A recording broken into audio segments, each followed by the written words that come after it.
আসসালামু আলাইকুম। প্রিয় শ্রোতী প্রবাসীরা, আশা করি সবাই ভালো ও সুস্থ আছেন।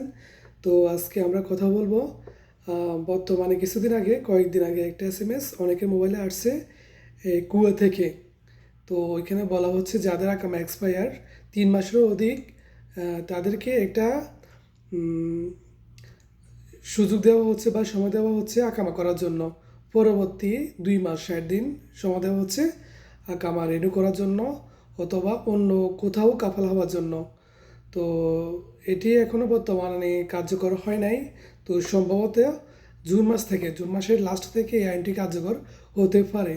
তো এটা যদি হয়, তো যাদের আকামা এক্সপায়ার 3 মাস পর্যন্ত এক্সপায়ার আছে, ওদের অটোমেটিক অন্য কোম্পানিতে কাফেলা হওয়ার জন্য একটি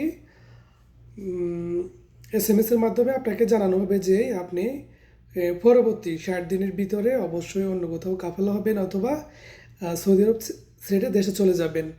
তো এরকম একটি আইন হওয়ার সম্ভাবনা আছে। তো এখনও যারা কাফালা হন নাই অথবা কাফালা হবেন চিন্তা ভাবনা করতেছেন, তারা অতি দ্রুত কাফালা হয়ে যান। তো এই আইনটা যদি কার্যকর হয়, আসলে আমাদের অনেক লক্ষ লক্ষ প্রবাসী আছেন যারা বিভিন্ন সমস্যার জন্য আকামা করতে পারতেছেন না। তারা আসলে অনেক সমস্যার সম্মুখীন হবেন। তো সবাই ভালো থাকুন, সুস্থ থাকুন, সবার জন্য দোয়া ও শুভকামনা রইল। আল্লাহ হাফেজ।